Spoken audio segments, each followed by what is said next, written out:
Hey, good day, everybody. Paul Sterling here. Today, we're talking about being heard, understood, and valued in your relationship.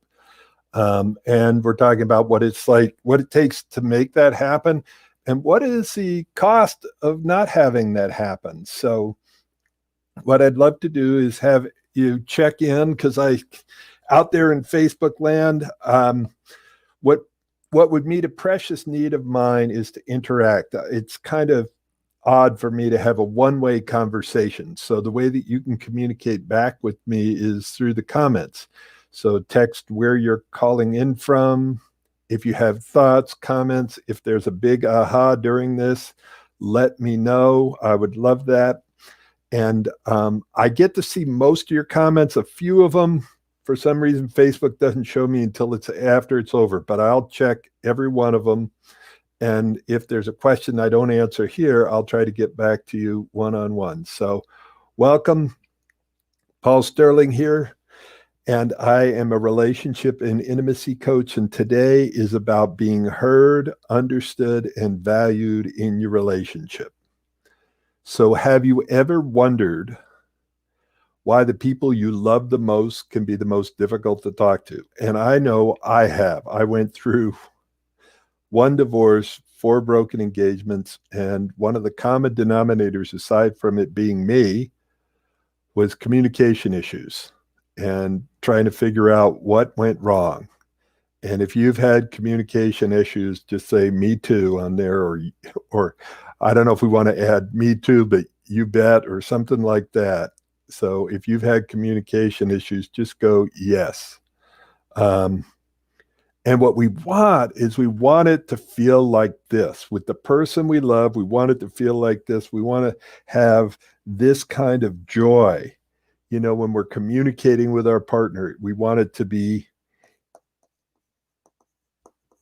easy. So we want it to be easy. What goes wrong? How come we're not heard, understood, and valued? What gets in the way of that? How come for a lot of people, yeah,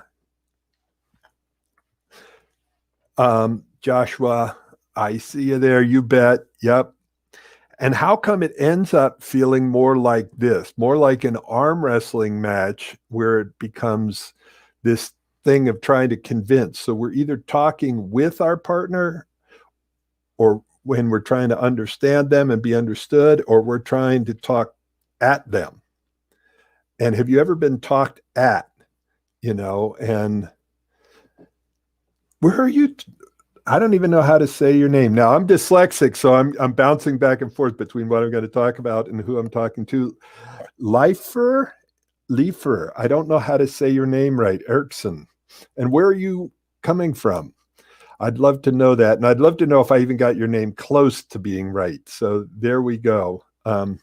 Let's go in. What is the price of when it goes wrong? If you get communication wrong, what is the cost?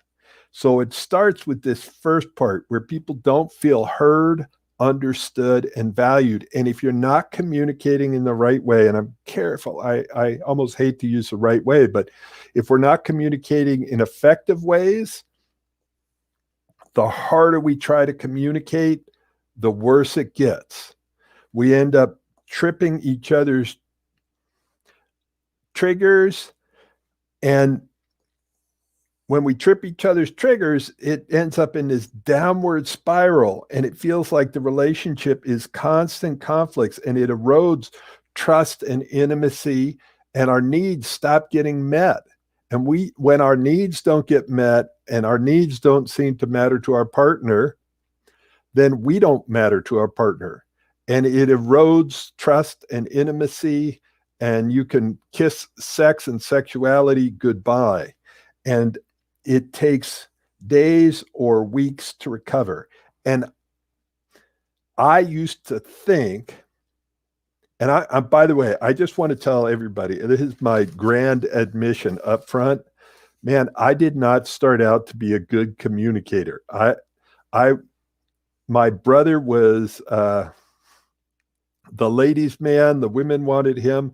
I was not. And I learned some things from my dad that I had to unlearn. And one of the things he did is he used to say, the best defense is a strong offense. So whenever my mother got vulnerable and he got uncomfortable, he got offensive. And he could withhold love and affection and attention for days or weeks. And to me, I grew up thinking that was a sign of strength. We're going to punish our partner into better behavior. How many of you can relate to that? On either side, you can relate to it, that you've tried to punish your partner into better behavior, or you've been punished into better behavior. And my question is, has it ever worked? Has it ever worked? And I'm guessing you're going to say nope. And Leifur, so there we go. I think I got it right now. Pretty close, from Iceland.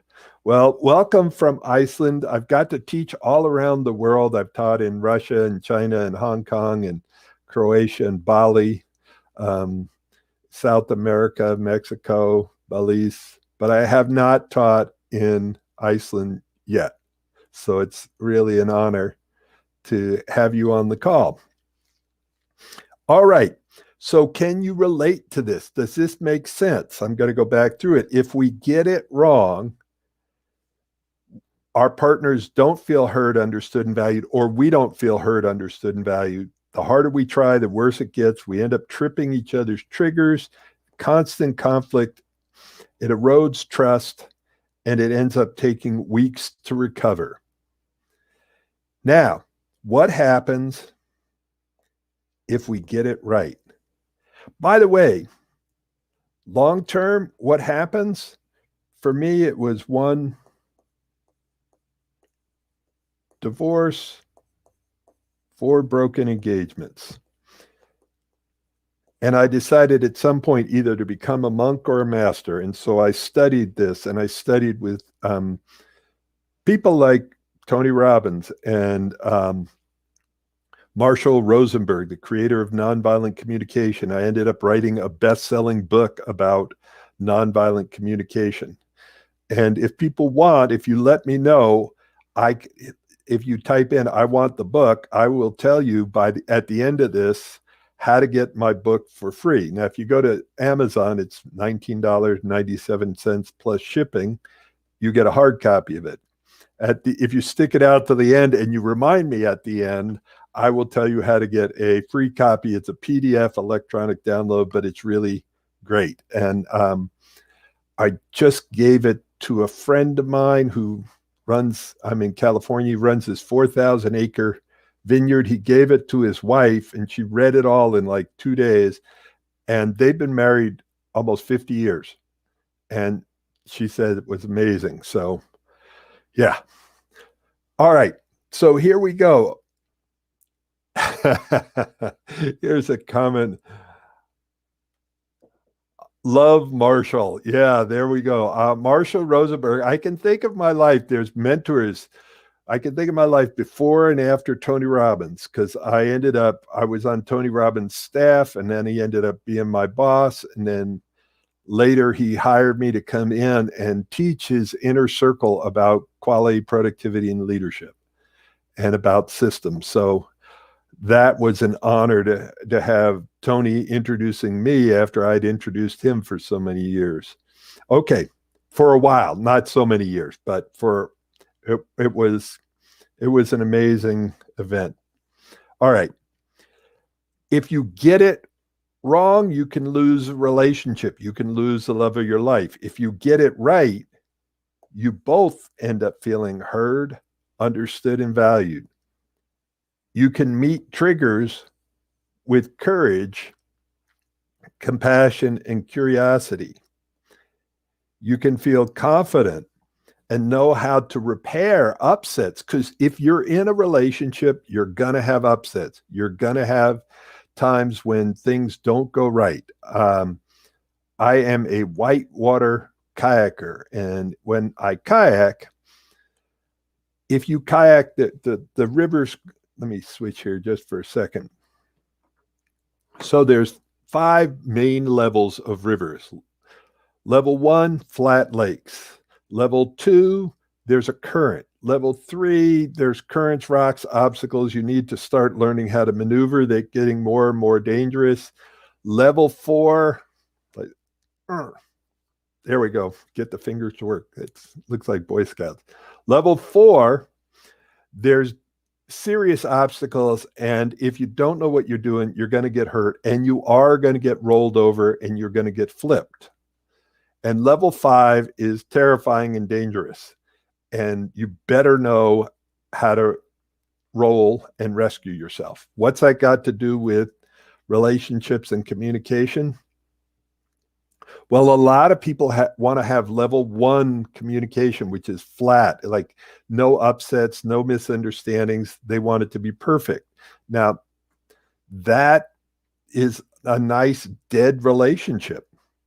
Level 2, you're going to have some upsets, level 3, 4, and 5. So what I want you to do is type in, what level do you want your relationship to be at? And level 5 is where there's intimacy, and there's chances for upsets and misunderstandings, but it's intense. You talk about anything, everything, and you lean into the emotions rather than run from them. So if you want a level 1, you don't need to be on this call. You can have a nice, flat, dead relationship. I'm not the person to hang out with. If you want levels 3, 4, and 5, this is probably the right place to be. And hi, Angela. Yes, Marshall Rosenberg. I got to train with him around the U.S., and I flew to Sweden to study with him. I spent almost a month with him once there.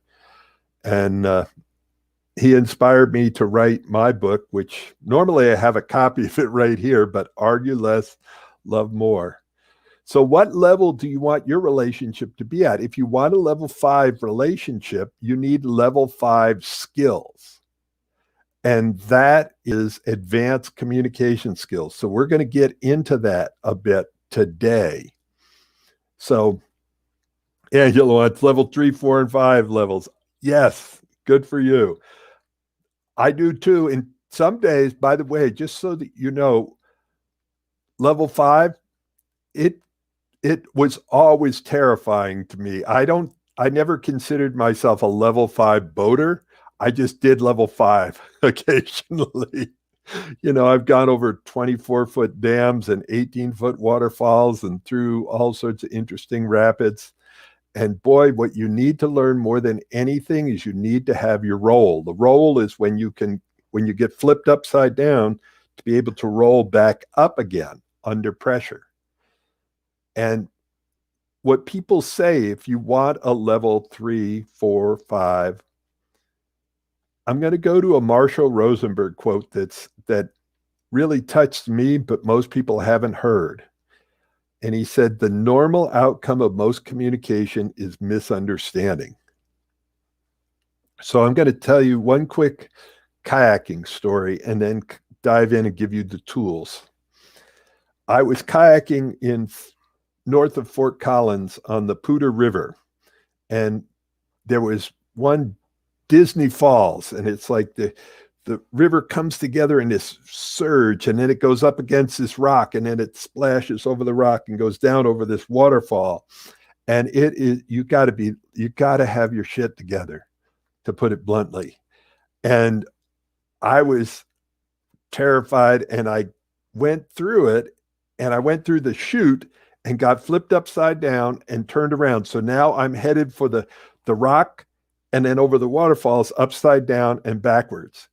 And it's like you have to bend forward, lean over, and flip. And so I flipped back upright, and now I'm just going backwards towards the waterfall, spun around, got down. And here's the thing. What happens to your relationship? What happened when I got to the bottom is I felt so confident. I felt so amazing that I had faced my biggest fear. And rather than it crushing me, I was able to handle it. Now, I don't say I conquered the river. That's ridiculous. That river could kick my ass. But I was able to roll back up, and it gave me this surge of confidence. I was able to lean into it. And that's what you want when you come to communication, when there's conflicts, when there's misunderstandings, when people's feelings are hurt.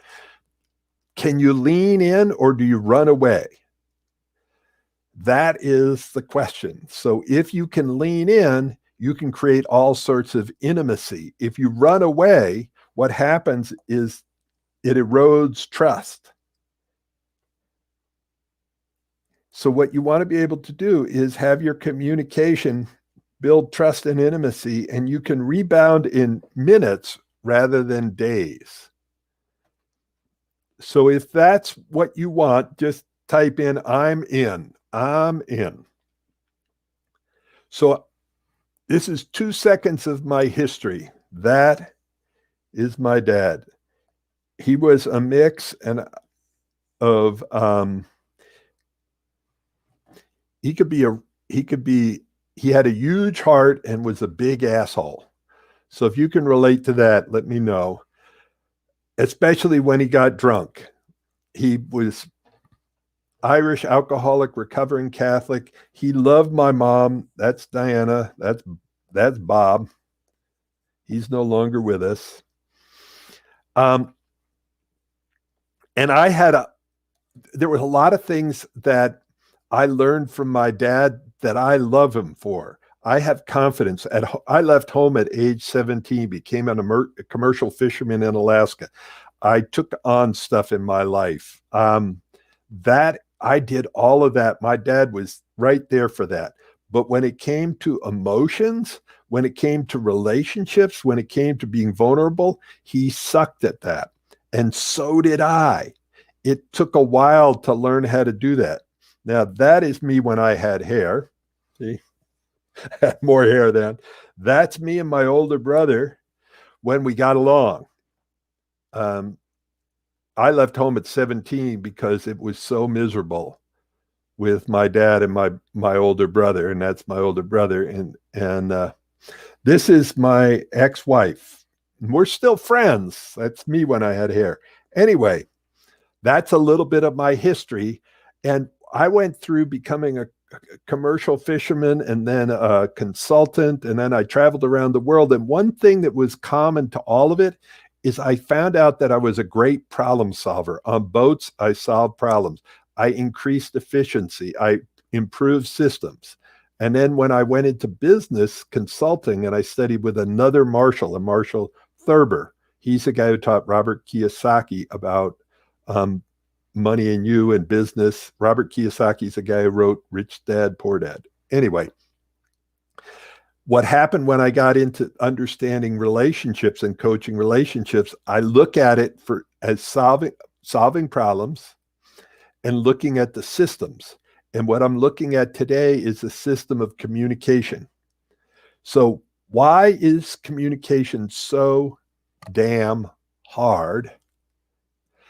And that is the $33,000 question. And every 31 to 38 seconds, and I've been on this call for 19 minutes, so about probably 35 people have gotten a divorce.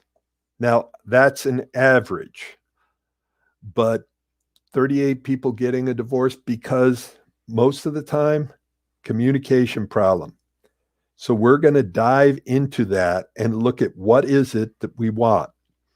So there are 3 core things that we want when we communicate. And by the way, just so that you know, I want a round of applause, appreciation, whatever it is. I am dyslexic. I am ADD. I'm grammatically impaired. My spelling sucks. And what I normally say is if you don't know how to spell a word in at least 3 different ways, you're not being creative. So you're going to see creative spelling. So here we go. What people want, well, one of the biggest pains, I'll start with that, is people don't feel heard. So they're not heard, not understood. And what happens when you're not heard and you're not understood, you don't,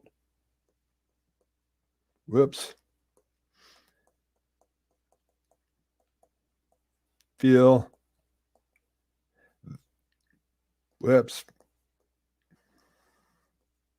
valued. Got it? So if you're not heard, you're not understood, and you don't feel valued, what happens? You don't feel like you matter. And if you don't matter, what happens to the relationship? It's over. So what do we want? I know it sounds simple, but what's the opposite of not heard is to be heard. What's the opposite of not understood? To be understood. And what's the third one?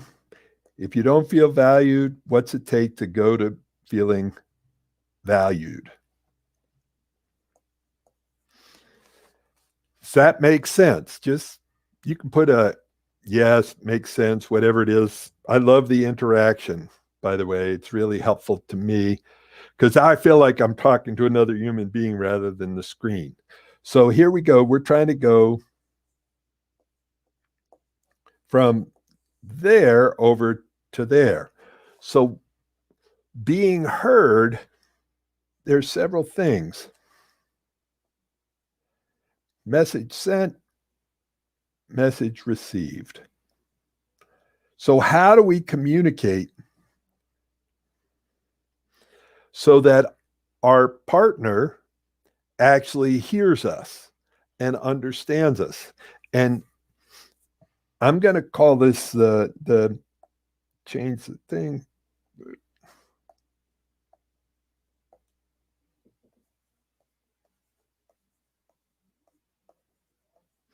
The pizza rule.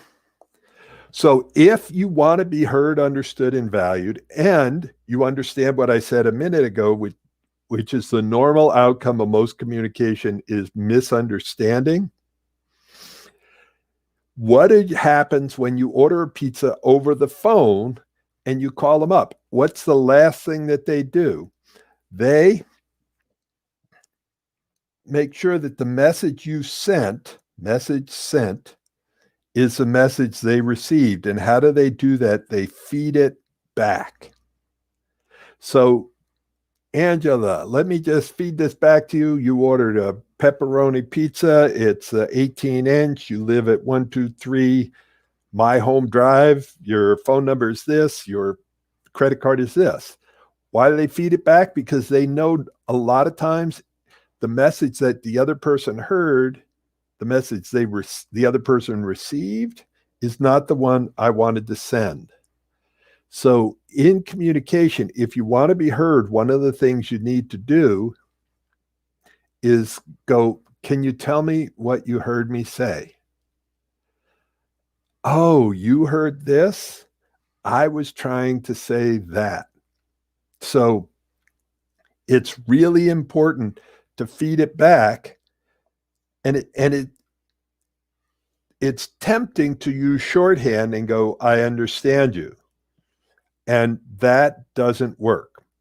I'll just give you the example of that. It's like if you ever had a used car salesman say, trust me, what's your normal reaction? Do you want to trust them or do you go, no way?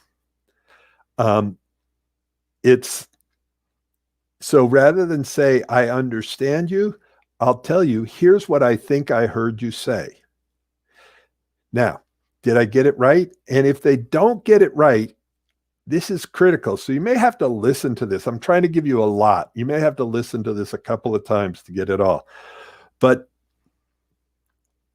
rather than when they get it, when they hear something different than what you wanted them to hear, rather than saying, no, you heard it all wrong. You're all screwed up. What's wrong with you? You need to get your ears fixed.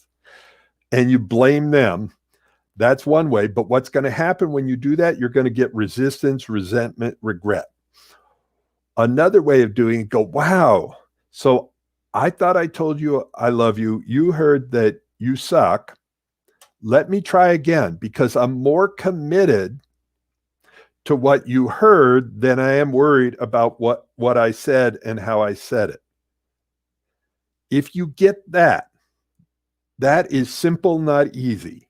If you get that, it will transform your communication. You get more committed to understanding what they heard rather than what I said. I said it right. You heard it wrong. Your listening sucks. You need to get your ears checked.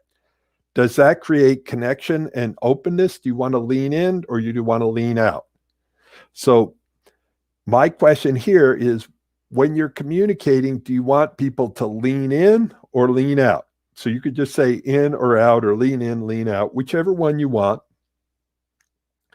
And any time that you want to be right, or you want to prove a point, or you want to make them bad, stupid, and wrong, what you're going to get, whether you want it or not, is you're going to get lean out.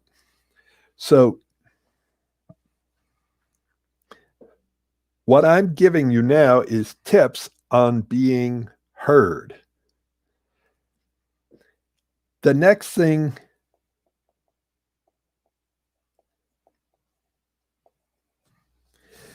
is chunking. Whoops. Now that sounds odd, chunking. But what happens is when emotions go up, intelligence goes down. And there's a difference between the masculine and the feminine mind. So the masculine can tend to hear about this much, and the feminine can talk about this much. And so what has to happen is you have to speak in little chunks and make sure that they were heard. And the more emotional the topic is, the smaller the chunks might be. I was teaching, I taught for 8.5 years. I ran a volunteer program in prison. And I was working with I work with minimum to maximum security, the men's side, the women's side. I was working with this women's group, and there was these two women that were in a conflict, and they were cellies, which means cellmates. And one of them was, and so we were practicing the communication, message sent, message received. So the one cellmate was saying, I don't like it when you touch my stuff, because we have so little privacy in here and so little space. And just, if you could leave my stuff alone, that would be really great. It would really meet a need of mine. Can you tell me what you heard me say? So what do you think the other person said? Oh, so you don't want to be my cellmate. Now, is that what the first person said? No, not at all. But that's what the other person heard. So what did she do? She said, thank you. Let me try again. It took 10 times, so 10 times of her saying that for it to get through, so that what she said was what the other person actually heard. And she had to keep, the first time she said it, it was a couple of paragraphs long, and it got chunked down to just a sentence or two. And what Marshall Rosenberg used to say is there was a 40-word max rule.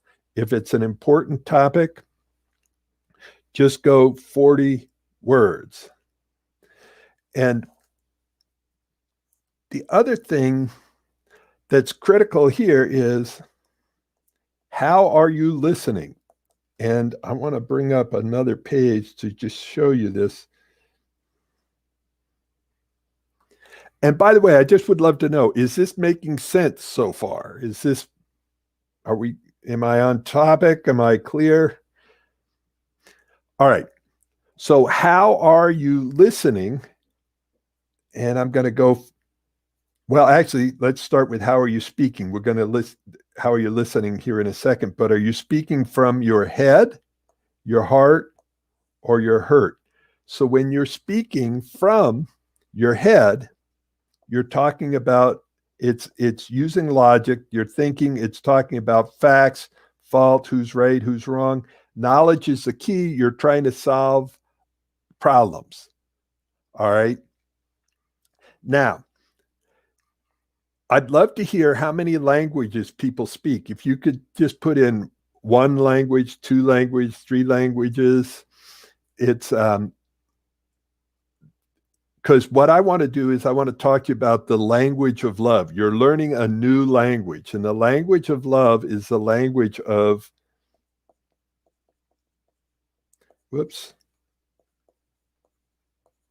feelings, needs,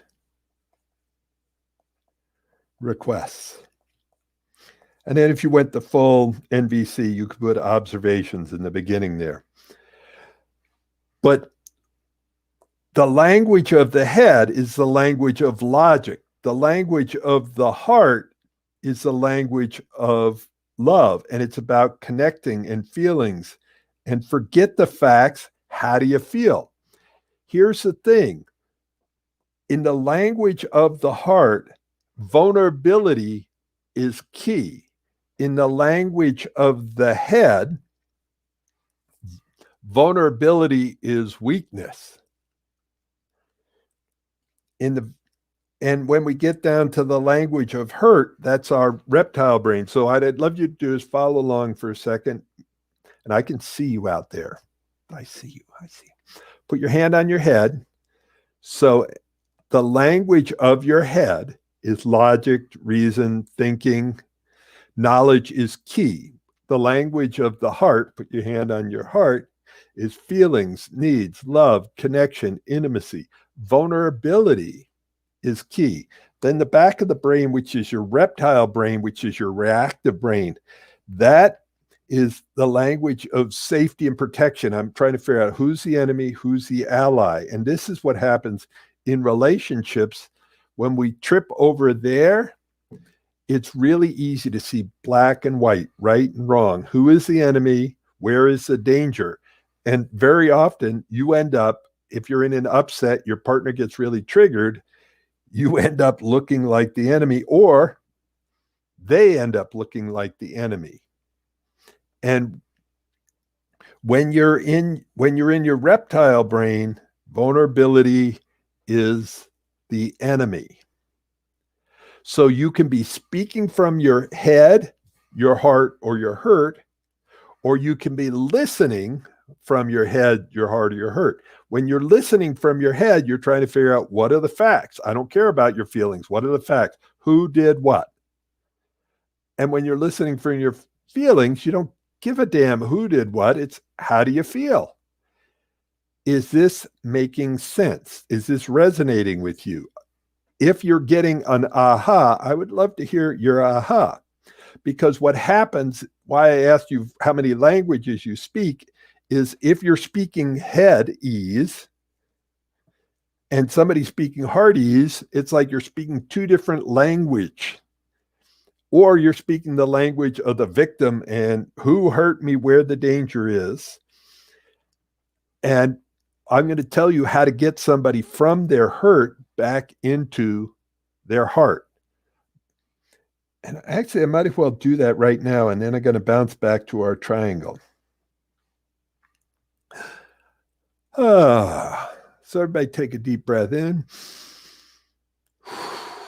This is a lot of really important information.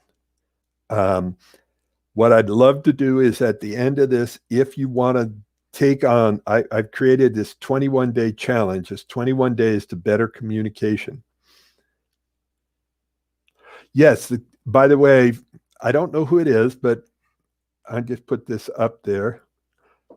It doesn't show me who it is, but would you let me know if I can access this talk again? Is it recording? Yes, it is recording, and it will be on either Paul Sterling, my Facebook page, or the Courageous Show, the Courageous Love Show. Sorry, had a mind blank there. The Courageous Love Show, which this is, by the way, every week, Sunday afternoons and Thursday evenings, Sunday afternoon at 4:05 and Thursday evenings at 6:05. I dive in and talk about the Courageous Love Show. I talk about something that has to do with relationships and intimacy and communication. So if you want to take this on, this has been an introduction, and I'm not done yet. I'm giving you more tools, but I've got a Facebook group. It's $197 or something to join the group. And it's a 21 days taking you step by step deeper and deeper into this. Because if you can master communication, you can transform your relationship. So when it comes to communication, dealing with someone who's triggered is critical. And how many of you would like to know what to do when somebody's really triggered or when you're really triggered? So triggers come in 3 different levels: alert, alarm, attack. Alert, it's like I live in a house. There's some roommates in the house. If I'm going to sleep and I hear a sound, it's almost like when you're in bed at night, it's almost like you feel the sound more than hear it. That feel like, was that footsteps? So I go from trying to fall asleep to being alert, and my mind starts paying attention. And then if I hear footsteps, I go to alarm. Is that somebody coming to my end of the house? What's going on here? The question here is, am I in danger? So if yes, then I move into the attack or the action mode. Am I going to defend myself? Am I going to run? Am I going to run? Am I going to fight back? If all of a sudden somebody's opening the door and coming into the room, I might go into the dinosaur mode, the reptile brain where I'm attacking. Now, here's the important thing here. It's important to catch it. Let me change colors here. Down here. Now I'm going to see, someone's going to get brownie points. If you can guess what this is that I'm drawing here, what does that look like? So, I am working on my art, but that kind of not clear. Love to see if anybody can guess. If you guessed it's an acorn, you got it. So what does an acorn have to do with all of this? It's easier to deal with an acorn than an oak tree. So when it's little, it's easy to deal with. When it's big, thank you, Angela, for guessing acorn, it's harder to deal with. So, there was a book out there, Don't Sweat the Small Stuff. I say that is BS. Sweat the small stuff before it becomes big. Now, don't attack the person, but go, honey, I have an acorn. I have a little thing before it gets big. And in conversations, you can notice when your trigger starts to get tripped and you start to get, early on. And not an attack, but honey, I want to stay connected with you. But when you said that, when you did that, when you looked at that other person, I noticed I started to get triggered. I started to get jealous. Could we talk for a minute? Could you give me some reassurance? Now, the thing is, almost all of the things I'm suggesting take you being vulnerable.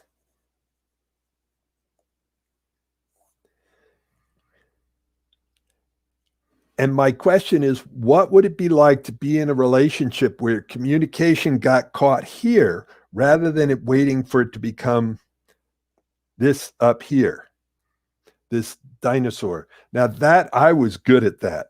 I mean, I spent 18 years as a commercial fisherman. I am 6'3", 230 pounds. I could be a badass, but it really wasn't courage. It was just me being in reaction, and it didn't get me what I wanted. I would intimidate my partner, which created pain and distance and everything. So what I really wanted when I was triggered, here's what I wanted. Here's what people want. This right here. If you can do this whole hour, whatever time we spend together, it's going to be worthwhile. When your partner gets triggered and they're in their reptile brain, do not, and I'll tell you that do not use logic. Logic will drive them deeper. Let me tell you the 5 reasons why you shouldn't feel the way you feel. Just feel how that feels in your body when I tell you that. Let me tell you why you shouldn't feel the way you feel, why it's stupid and it's bad and it's wrong to feel the way you feel right now. Does that make you want to lean in or lean out? That's got to be your barometer. Lean in, lean out. Do I want to lean in and listen, or do I want to lean out and go, whatever sign language that was? So when somebody's triggered, what's their priority is they want to feel safe. So if you can go, honey, so think about a moment before I even say this. I know you can read on the screen, but before I say it, find yourself, remember a time that you were like a little bit triggered. What would it have been like if your partner had gone to you and said, honey, what do you need to feel safe right now? And I want you to answer, if you will, how did that feel in your body? What happened in your body when your partner came to you and said, honey, what do you need to feel safe right now? Because what happened, why that's so magical, is because it communicates to them that whatever they're thinking, whatever they're feeling is more important than what you're thinking right now. And what they are feeling is critical. So hopefully that's making sense. And what I want you to think about, what would it be like to be in a relationship where that's the way people communicate? So, all right, we're back to the 3 core things. The 3 big problems when it comes to communication.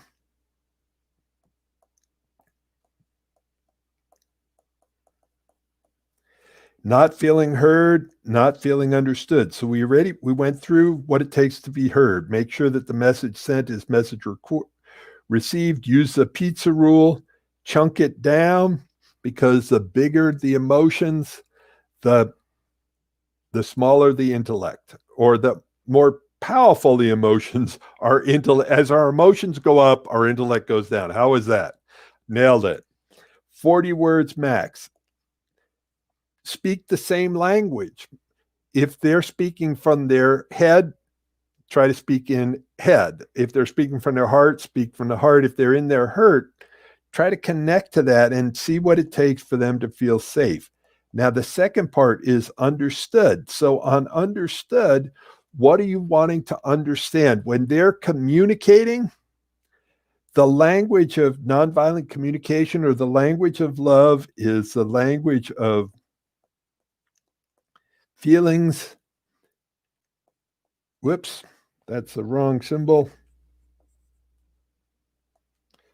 Feelings and needs and requests.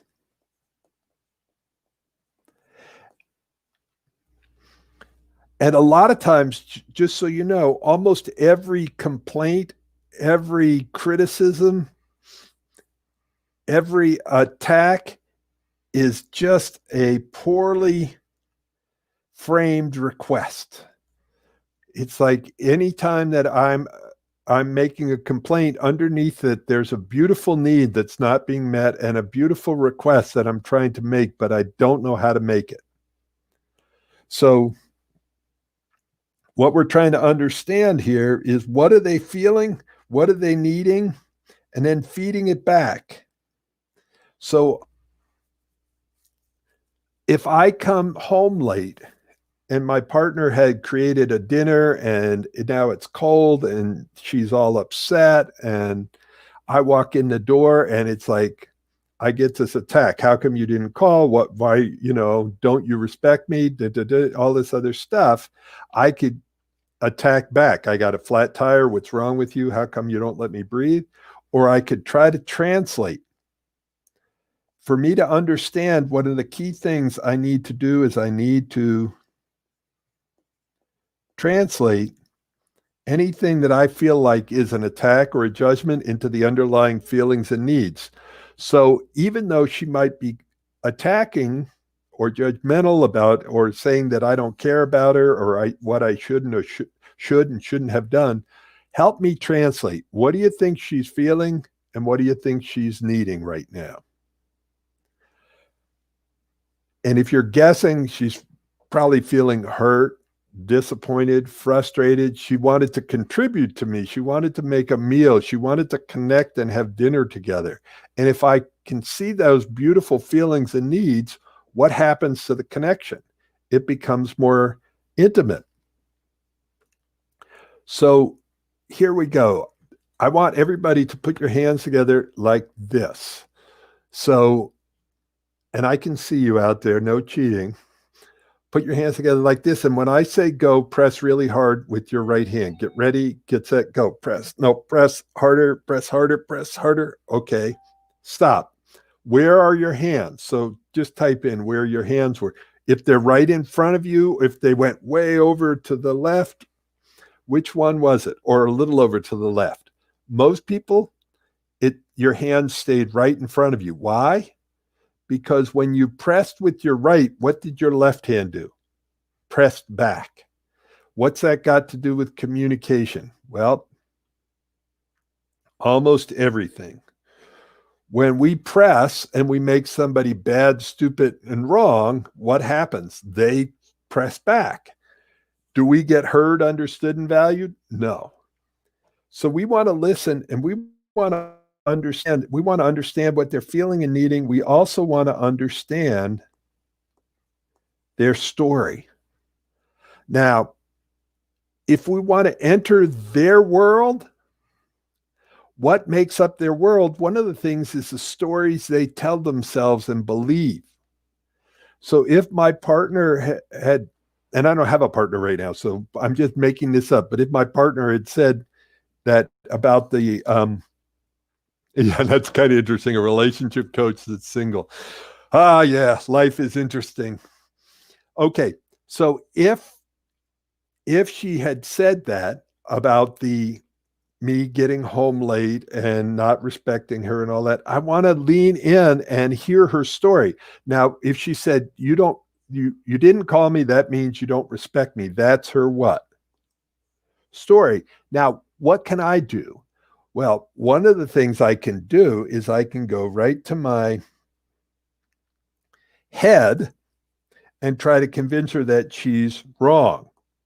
I do respect her. Now, do you think that that would help? By me telling her how much I do respect her, do you think that would help? Nope. Because it's like, you don't respect me. Yes, I do. You don't. So what could I do instead is I could lean in. Whoops. And enter her. And this is going to be a bad drawing of the globe. But I could enter her world. And when I enter her world and I understand her story, I have an aha moment. And this is critical. It is so critical. If I really enter her world and really understand her story, my body would go, no wonder she feels the way she feels. Because if I told myself that story, I'd probably have the same feeling. And what happens is all of a sudden there's a connection with us. It's not a connection from just the head, but it's also from the heart. And you kind of can go, no wonder that she was reacting or he was reacting the way he was. When you can enter their world, all of a sudden you create this whole new level of connection. Is that making sense? I hope it is. So now we've covered heard. We've covered somewhat understood. And now we're going to cover value. And I want to check my notes real quick. Okay. So part of valued right now, if you think about it,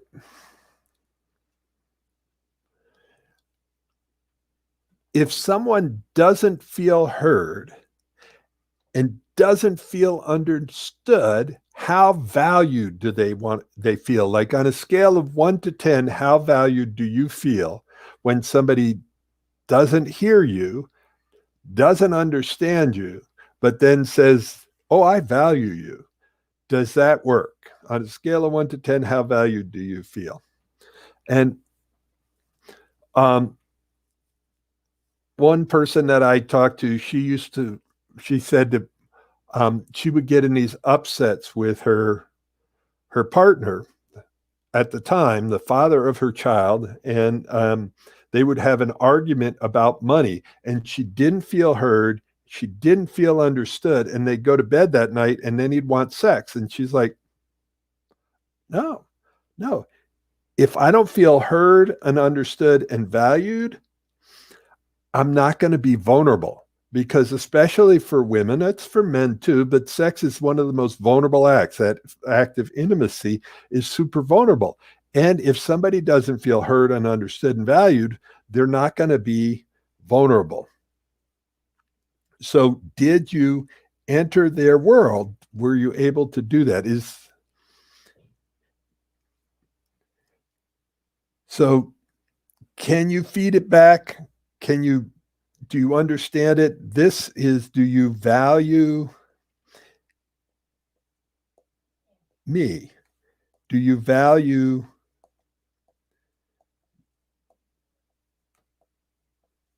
my needs?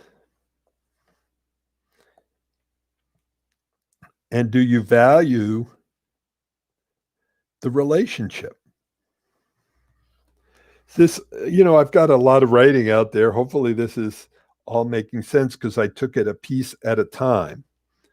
So I'm going to ask, because we're getting close to the end, what has been the most valuable for you so far? What has been the point that's like resonated with you the most out of everything I've covered so far? And while I'm waiting for this, I want to just show you one other quick point, and then I'm going to take you to next steps. This is called a cattle guard, and that literally about an hour ago, I was there. I go to this ranch where I go over, I mountain bike. So that's my mountain bike right there. And to get to some of the trails, I have to go over the cattle guards. So Angela, thank you for saying well explained. I would love to hear any one key point that you're walking away with that you can take action on. That would be helpful to me. All right, so back to my cattle guard. Now, if you look at it, if I go across a cattle guard this way on my bicycle, which I do, what happens? It goes bump, bump. I'm across it in a few seconds. It's no big deal. If I go across the exact same cattle guard, but I try to go across it this way, what happens?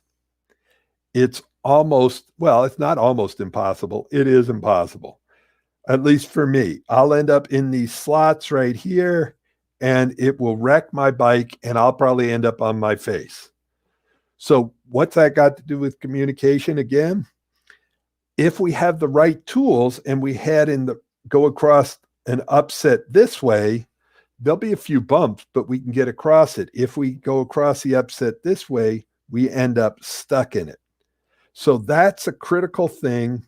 It's important to have the right tools.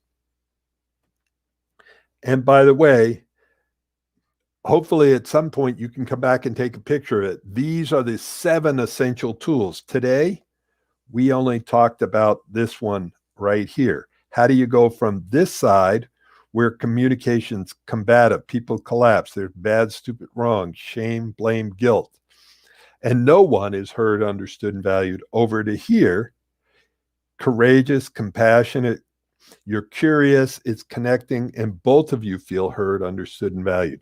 If you want this, then you'll probably want to listen to what I have to say next. Nope. Where did I miss it? I missed it. Oh, there we go. There is a course of 21 days to better communication.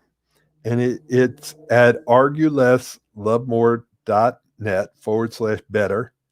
It's $197. And if this is something you're really interested in, it's something to do. If you're not, it's okay. Just don't pay attention. But if you are, then what I will do, if you're in the first 10 people, I will give you a $297 breakthrough session, one-on-one, when you're one of the first 10 people to sign up. And what will happen is you'll go through the course, and then when you're ready, we will have a session, just you and me. And I charge, if you go right now, it's $297 an hour to work with me one-on-one, and it's worth it. At least that's what people tell me. And we will look at how do you apply these rules and principles to your life. And when you go through the course, you get, each day is a different module, and some of them are only 10 and 15 minutes to 30 minutes long, and you get a free copy of the book. And it takes you on a deep dive through this. You'll learn let me hold my hand up here, the 5 communication mistakes that people make that drive a wedge between you. So what I want you to think about is, do you want a relationship by design or default? By design is when you focus on it, you learn it, you go for it, you get yourself the tools. By default is you hope that you find the right person. Because relationships, getting a great relationship is about sometimes luck and skill. Sometimes a lot of luck, finding the right person. Keeping the relationship and keeping love alive, that is about skill and commitment. And if you're interested in that, get a hold of me. I can get you the information on the course, or you can find out more about what are the other things we do. We're going to teach a course coming up, Singles to Relationship Ready. Then in February, there's a couples course. And if you're really interested in diving deep quickly, get a hold of me and we'll do a one-on-one session and see if working together is a good fit. You'll get clear on where you are, where you want to go, what's in the way. So I know I've covered a lot, and I appreciate you being here. And if you've gotten a lot out of it, maybe what you could do is share this link with somebody else who can get a lot out of it too. So thank you so much. Have a great day. And I'm checking out, well, let me leave it with the link here. Here is the page. Blow it up so you can see it. If you want to get the course, there you go. Argue Less, Love More. Oh, and I told people, if you stay to the end, I'll tell you how to get my book for free. So here you go. By the way, what I'd love to do is, if you do get my book for free, what I'd love for you to do is write as long as it has an impact on you, write a review on Amazon or send me a review. And right now, if you go to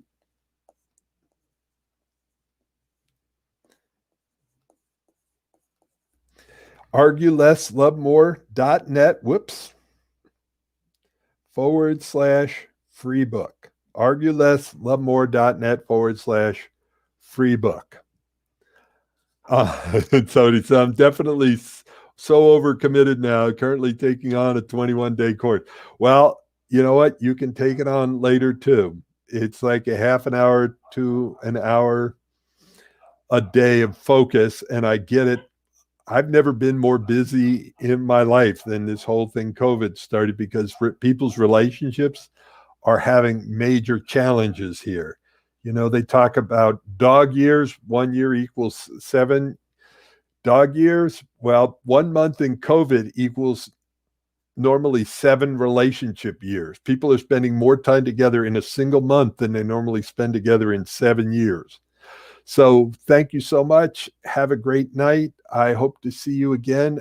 Remember, it's on Sunday evenings like tonight or Thursdays at 6:05. I will talk to you later. Bye now.